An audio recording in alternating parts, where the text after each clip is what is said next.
Well, when is a good time for an iron condor? Here's that chart again, 2016 to 2019. I personally have not traded or legged into an iron condor in about 4 years. Not to say that there weren't times when iron condors would have been profitable, but just look at the chart. This wasn't a good time to start doing iron condors because you would have had to manage the bear call spread. Then you'd have some success, and then you would have been taken out on the bear call spread. You know how I know this? Because even on ETFs and securities, this time frame for doing bear call spreads on standard securities, not inverse ETFs or anything, was disastrous. So you would have been managing the iron condors there, having to roll them, and just like any other vertical spread, if you have to close or roll the iron condor position, you're probably taking a loss that's 5 to 1, 7 to 1 to the total premium you received. You're wiping out 5, 7, maybe 8 previous successes each time you do this. This end spike of the first part of January 2018, just no. It would have taken out the iron condors. It took out all of the bear call spreads. And then what do you have? Oh, you've got that February 8th through 9th volatility crash. So you'd have lost in the bull put side. Made some profit in here, lost a little bit in here. Made some profit in here, but then got taken out on the bear call sides up on here for your iron condor positions. Then we start to get into that disastrous October, November, and December where the bull puts were losing, the iron condors were losing, but it's not to say the bear calls were winning because you've got this big flux up here in November where it was going down, then spiked, and going down, then spiked, and it was taking out both sides. Then, that first 4 months or so of 2019, rolling, managing, getting rid of the bear call side that's getting threatened, getting taken out each time, would have been better just to be in bull puts. And here, of course, you would have been better to be in bear calls. You didn't know that. And then this took out the bear calls again. This was a good time. This is still actually a little bit too bullish. Okay, it's taking out the bear call sides. Even if it's only taking out one of three, that's going to wipe out your other two. Let's say you open 3 positions. One big loss is going to wipe out the other 2 gains. We're going to take a look at that in just a moment. So really the best time looking here was probably somewhere in this time frame. Where are my notes? Actually, believe it or not, this time frame was almost phenomenal, but it didn't work out as well as we'd hoped. This was not a bad time at all. This was, and this kind of was, has been as well. This is a terrible time, that November to December 2018. This was choppy. 1 out of 3 were successful without being threatened. This was disastrous. This was disastrous. Okay, those steep gains, you're just taking out the bear call side. You say, oh, well, why don't you skew it to one direction? Why not just put more of the capital into bull spreads then? If it's going the way we want. True, we don't know the whole future.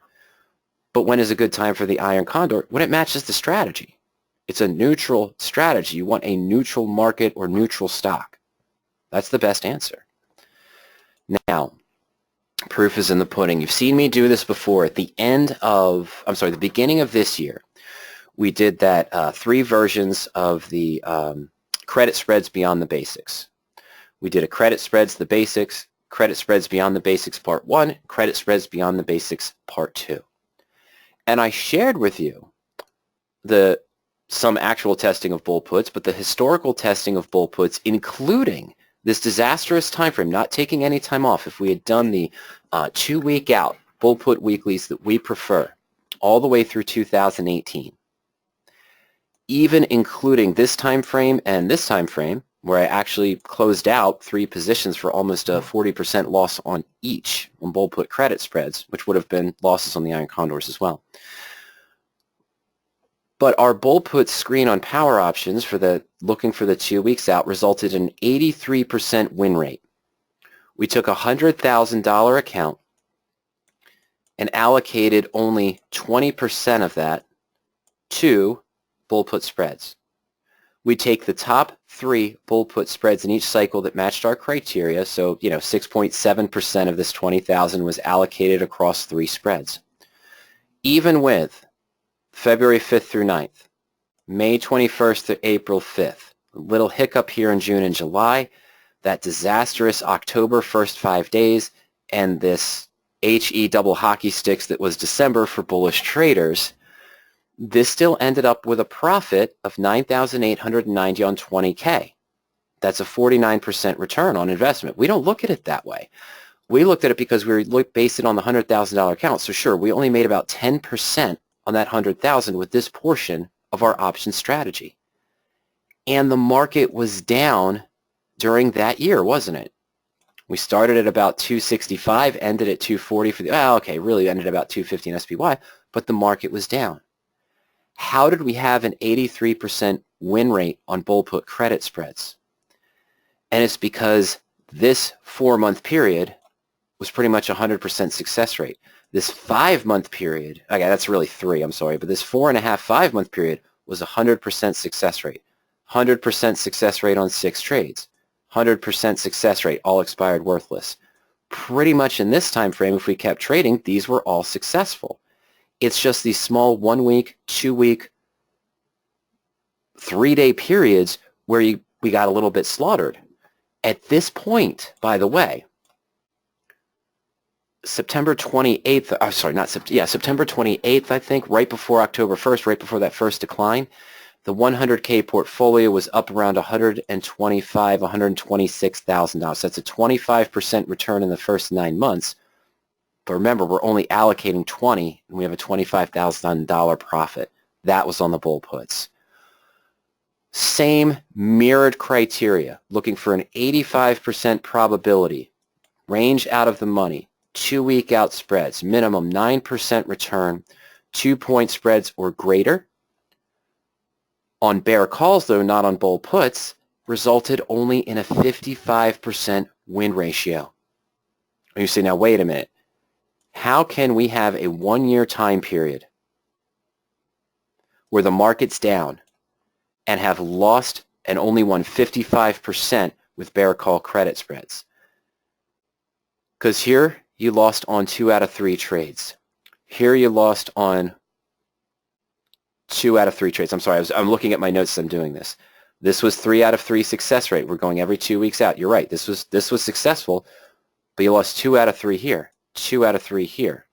Here was a 3 out of 3. Here was a 2 out of 3 because of this little incline. This was 2 out of 3. This was 1 out of 3. This was 3 out of 3. This was 1 out of 3. 2 out of 3. 1 out of 3. And 3 out of 3. Okay? So the win ratio on these positions, that's a mistake. But that's for the iron condors. We'll get to that in a second. Anyway, 55% win ratio, same $100,000. Yes, you won here. Yes, you won here. But you're losing, and you lost almost 75% of the time in this time frame, even with an 85% probability. These jumps up took you out of the stops. These jumps up took you out of the stops. These were successful. But most of the year, including this here, you're losing on the bear call spreads. You're having to manage it to avoid taking 100% loss.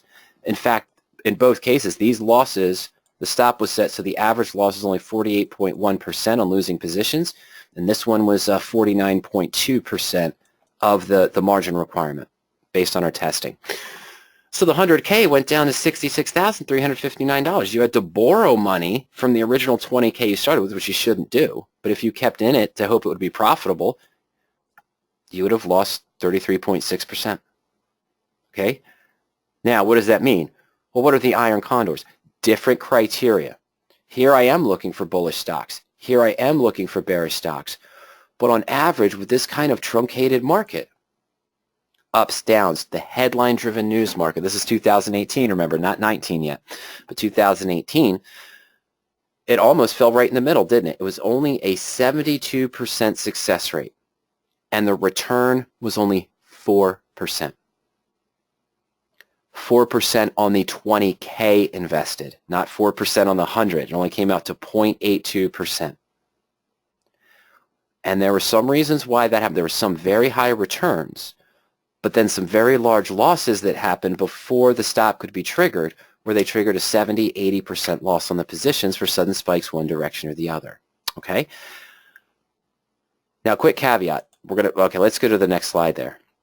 But this is what we saw for 2018 using the testing criteria that we used, the bull put weekly screen, the mirror image on the bear calls. It didn't work out. That's why we have a subtly different structure in the bear call weekly setup.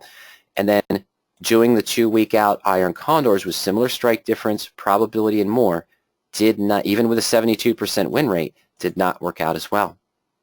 Okay, even with higher premiums coming in, because more often than not, you did take losers. And remember, if you're looking, one of the webinars we showed back in that time frame, the spreads basics, if you're looking for an 80% probability, you actually need to be right about 81, 82% of the time. If you're only right 79%, you lose money. If you're looking for a 75% probability on the spreads, maybe related to delta of 0.25 or less, you pretty much need to be right 76, 77% of the time.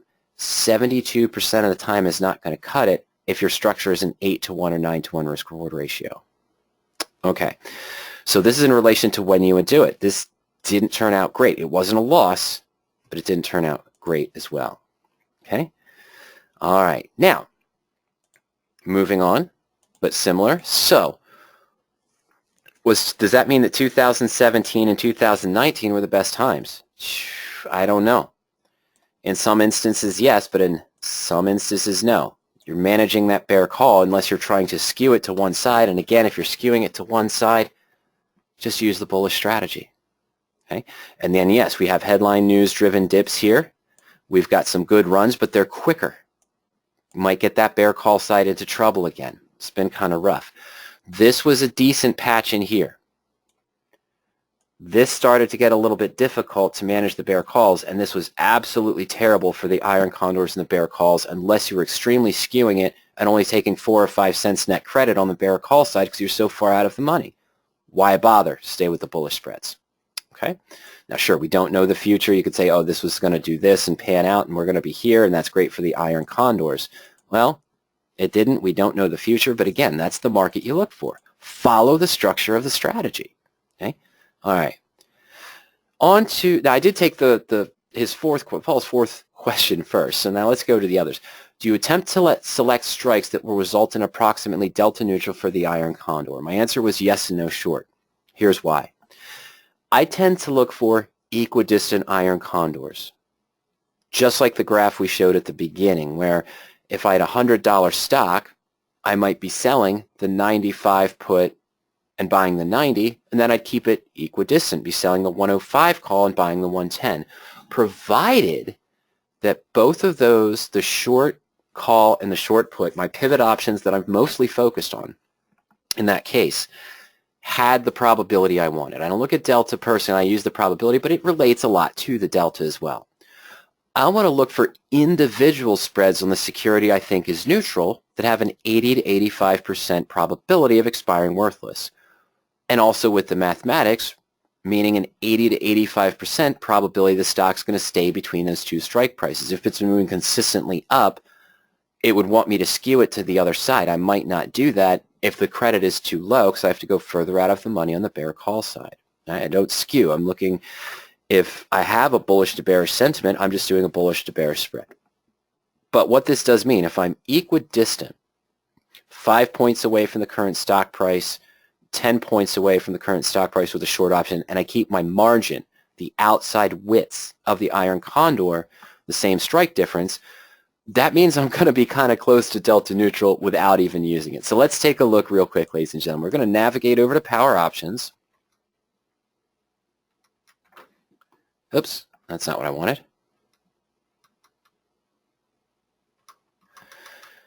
Oh, sorry about that, folks. Okay, here we go.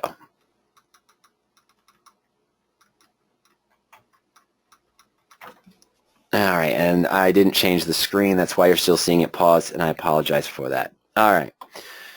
So here we're looking at the basic structure of the basic results. I know it's a little bit busy, but this is the results of the recent tests for the iron condor. Okay, so just to prove that everyone, we're looking at the same thing. I'm on power options. I'm in the iron condor tab. We're in the search. I'm looking at the recent tests for our portfolio account, William Adama, and this is done at 4:15. Okay, Now, let's just scroll down below the listed trades. And for that iron condor structure, as I mentioned, I'm keeping it equal to what I look for with my bull puts or my bear calls, looking for the 2 to 3 week out spreads. Good minimum net credit, good minimum return. I want a good range out of the money, and then I have this percent out of the money range set to be between 40 and 60. Now what that means is on my iron condor position, stock is here. If the stock's right in the middle of the two strikes, that's a 50% OTM range. If I tried to skew an iron condor and the stock was, say, trading at 97 and I sold my 95, so I'm skewed to this side, this would be about a 10 or 20% OTM range. And if I skewed it to the bull side, remember we might be selling the 105 if the stock was at 100. In this case, we'd be at about an 80% out of the money range. So I want to isolate it to be between 50, so I'm just somewhere between this middle range of my pivot points, my short option strike prices. And, you know, adjust some bid-ask spreads there to sort of keep that under control as well. And here we go. Probability above the short put, 80%. Probability below the short call by itself without thinking the spread, 80%. And the percent probability between the theoretical probability that will end up between the strike prices at expiration, 80%. Okay, so let's just take one of our first trades, and normally I'd set a strike difference in here of about 2 as well to keep the maximum risk, you know, around 2 points or more. But I'm going to take this one on Salesforce. That looks pretty good. It's a 2.5 point spread. Okay, let's just take a look at the graph, the profit and loss chart, I should say. Okay, so CRM's at 161.11 at the close. I'm selling a 152.50 put. Let's call it 8.5, maybe 9 points out of the money. And I'm selling the 172.5 call. So that's a little bit more. It's about 11. So I'm skewed to the put side here a little bit. I'm not exactly in the money, but you see, based on the chart, it's almost right in between. So my targets might be a little bit off, but let's take a look quickly at the option chain. And this is for the 22nd of November, that 8 to 15 days out in time. Okay, so I'm going to go to 22nd of November. And we're doing the 172.5 call and the 175. And here you see I have a very low delta on the short side of 0.08 positive that I'm selling. Remember, that's a negative, so I'm selling the 172.5, and I'm at a 0.04 for the long. Okay, so on this side, we can technically say we have a delta of negative 0.04. Now on the put side, we're looking at the we're looking at the 152, 150. Okay, 152.5, 150. Here we go. And this is a negative 0.12, but my puts have a negative delta and I'm selling it, so that would be a positive 0.12 and a negative 0.06 delta as well. So on this side, I've got a positive delta of plus 0.06. So even without using a criteria for delta or delta neutral, I'm trying to set up my structure so it's equidistant, has the credit and the return that I want as well, range out of the money, probability also, and more. And so I'm close to being delta neutral, but I'm not using it as a direct filter. I'm focusing more, in this case, on my specific criteria for my trading plan as opposed to a delta neutral. But you could use that as well. I think mine are all going to be close to that, Paul, to really answer your question.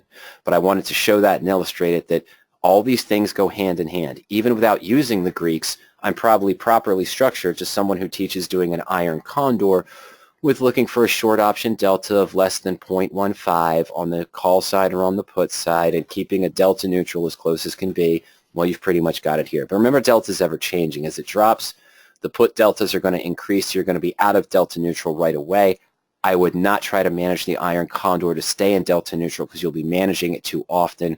Just because the stock falls a little bit doesn't mean you're near your pivot point to change it, even though you're now out of delta neutral status. But To answer your question, we're probably very close to each other, even though I'm not using delta as a main criteria in my iron condors, if I had been opening iron condors in the past few years. Okay, are we back to the slides? Yes, we are. All right, so reviewing the structure and guidance related to that question that Paul asked, this part of the question on iron condors, Paul asked, you want the position to stay in a range.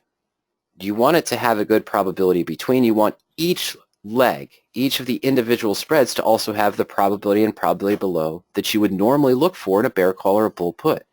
This may lead you to a delta neutral without it. And my personal opinion is, why skew? Why look outside that percent out of the money range, trying to force it to be closer to the put side because you're more bullish on the position? You want to have more safety on the bear call side, so you're closer to the puts thinking the stock's going up.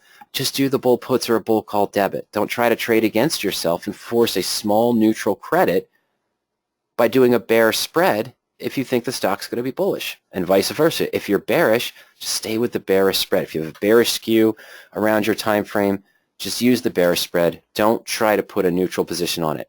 My opinion, that goes for the butterflies as well.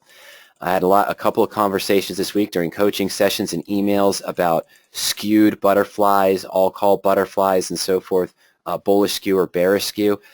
I just feel if you have a bullish or bearish skew, why complicate it with 4 legs with 2 of them you know you might have to manage? Just do the direction you feel the stock's going to go. I know we're not always right, but why trade against yourself? Okay. All right. So structure and guidance, there we go. I think this is the last of the questions. What is a good way to decide the total width of the iron condor? Largest strike, smallest strike, meaning do I look out for a 1-week position and look for the 1-point spreads, or if they offer a 50-point spread on a weekly, do I use that? Well, my testing has shown, even though the bear call credit spreads were disastrous for 2018 with the mirror image of what was successful with the bull puts, even in a negative market, the 2-point spreads, the things that we talked about in those other webinars that I always talk about, is that the 2-point spreads or more not only give me an extra management technique if I keep a strike between them, but long term, whether I'm looking monthly, 2 weeks out, or weekly, the 2 spreads, 2.5-point spreads, or 5-point spreads tend to outperform the smaller strike differences, the 1-point spreads and the 50-cent spreads. Why? Even though the risk is lower, the net credit is also lower. So if I take in 7 cents on a 1-point spread for a weekly transaction, and something happens and it goes against me quickly, and I'm at the full loss, couldn't manage it, I take the 1-point loss, that pretty much just took out 14 trades, right? I lost $1, I keep the 7 cents there, so in essence, I had a 93-cent risk. Well, if on average, my weekly spreads are only taking in 7 to 8 cents, that's 11, 12, 13, 14 positions I'm wiping out with that full loss. It's going to take a lot longer to get back. I go 2 weeks out and go with a 2-point spread, I'm taking in 20 to 30 to 40 cents potentially. Double the time and wider strikes to get more credit. So now if I take a 1.5-point loss, or closer to even the 2-point loss, but I keep that 30 cents, so it's only a 170, I've only wiped out less than 6 trades. Okay, that's sort of the risk of going closer in the shorter widths. We've also seen, why am I mentioning the 2 weeks out? Every test that Ernie's done, multiple testing criteria, when he did it 4 or 5 years ago, and everything I've done testing and trading the past 3 years, has shown us that the 2-week out spreads do perform 85 to 90% of the time. They perform better than going week by week by week because of the nature of the spreads. Lower net credit can't go as far out of the money with the weeklies, so in this headline-driven market, when you take a loss, it's wiping out more of the previous gains than what you'd see with a 2-week out spread and a 2-strike or more. And at times, of course, the 2 or 3 week out will outperform the monthly. I have some asterisks there, and I'm going to explain that. But what's good for one side and is good for the other, even though the bear calls lost in 2018, that 2-point spread lost less than doing the 1-point spread or the 50-cent spreads, believe it or not. So what's good for one side and is good for the other side, you'd think naturally it'd be good for the combination between the two. And that's what our testing has borne out. I haven't done extensive testing on the iron condors, to be honest with you, but I've done extensive testing on both legs of the vertical spread you would use to go in the iron condor, and this is what we've seen has performed better. So that's why I keep the target with that in the iron condors. Of course, it didn't work out too well in 2018 with those bear call spreads, a mirror image of the bull puts. That's why we use a slightly different criteria on the bear calls. All right, so that being said, I had that asterisk in there about the monthly comment. Our chart when we looked at 2018 and the performance, okay, there were some amazing returns that I looked at. So the end of 2018, that disastrous October, that disastrous December with a lot of spiking going on in November, you see here the VIX in October hit 25, 26, pulled down to 20, went right back up to 28, 27, sort of settled back down, and then 35 was the height here. Monthly October iron condor positions, remember we're getting both credits on both sides, the bear call and the bull put, and likely only, we're calculating it based on only covering one margin, so you're likely doubling the premiums. We saw some good bull puts and bear call premiums, but we're talking returns of 67% and 49% on an iron condor trade for the October series going into November because of the high volatility above 20. The positions, I don't have the exact spreads and I don't want to get into it, but October 22nd, 2018, identifying positions after standard Friday expiration. Oh, actually, I should go back one. September, I don't have it here, but September to October, opening on September 24th for the October 19th expiration because of volatility was starting to creep up there, and it looks low here, I know, but the ideas were there. These were in the MJ and Tesla positions that matched our criteria, were around 35 to 40%, double what they were in the summer, okay? But here in October, to November, MJ again came up with a 66.7% return on the spread. This was a 2.5 point spread, and you were almost getting $1.10 because of the increased implied volatility. No, it was more than $1.10. I'm sorry, that one was more than $1.10. The 49% one was the $1.10. That was on DOCU. But there was a Netflix trade in there as well that would have matched the top three criteria, and it took a 100% loss. Think about that. I have $3,000 to invest in iron condors. I put $1,000 into those three positions I just mentioned, MJ, Docu, and Netflix. MJ gets 67%. It did expire worthless. So we made $670 on our $1,000. Docu was 49.3%, so we've taken $493, okay? So we're at 1160 profit. Netflix hit 100% loss overnight, and it wasn't due to earnings. It was due to something else. It dropped below any stop we would have triggered to get out at 48%. It opened at 98.9% down. Lost $1,000. Came out of this month with $160 profit, which was only 5.3%, even with these returns. That includes the net credit we would have taken for Netflix, which was also around 50%. The next month, 71% on Telray. Remember Telray? Everyone remembers Telray, the marijuana stock that shot all over the place. 64% on GBT. I don't even know that one. But then MED was 100% loss. So this, again, was only a 6.1% profit with possible allocation. But those returns for the monthlies, when normally the weeklies, the 2 week out I mentioned, outperforms them, these are returns I had never seen when doing testing on iron condor. 45, 55, 60% with the 80% probability we were looking for. It's phenomenal returns. Right 2 out of 3 times, 66%. Remember what we talked about before with that 72% success rate. You need to be 75, 77% or 81 or 82 if you're looking for probabilities of 80. This doesn't cut it. You got a small profit. These both came out with a small profit of 5 and 6%. That's great, you might say, for a monthly return. But you started off with a promise of almost a 50% return if all three worked out right. And there was another cycle back in that testing. You can hear me rattling my paper here. The first spike happened in, of those high returns, May to June, it looks like, by my notes. Everything else was a normal expected, first few months was 26, 24% returns on iron condor. Then all of a sudden volatility started to creep up and we started seeing these weird 45 and 50% returns. 67% returns because of the volatility flux here when searching for October to November. But wasn't necessarily the right time to trade iron condors, was it? Just wanted to show you that to say why I mentioned that monthly comment. All right, recap very quickly. The 4 questions. You attempt to select strikes that will result in approximately delta neutral for the iron condor. I've explained my answer, no, but yes. I'm using probabilities. It does usually come out to be, when you're looking equidistant from the stock price, which I prefer to do, same probability range that I'd have on the bear call and the bull put, which usually equates to the same range out of the money, aka equidistant. We're usually probably at a delta neutral structure, some small skew this direction that way, but we're not using it as a mandatory filter. What is a good way to decide the total width of the iron condor? I told you my thoughts on what I've seen, what works for the different legs of the vertical spreads, and what I assume would be working for the iron condor as well. The 1-point spreads, the 50-point spread, 1-point spreads, 50-cent spreads didn't work as well for the standard vertical spreads long term, so I'm under the assumption that it likely wouldn't work for the iron condors as well. But it's got to match your trading plan, Paul, and your net credit.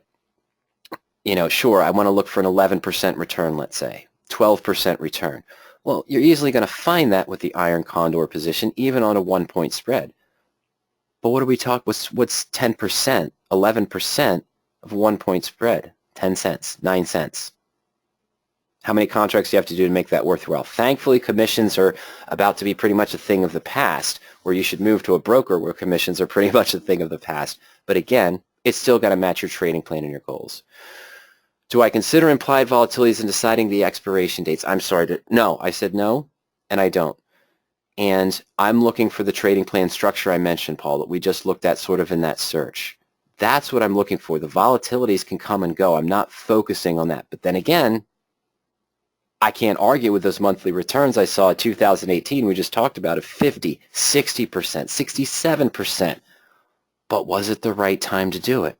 Sure, we were right 2 out of 3 times and got out with a positive 5% return on those positions. Might have been better when you see that high spike in implied volatility.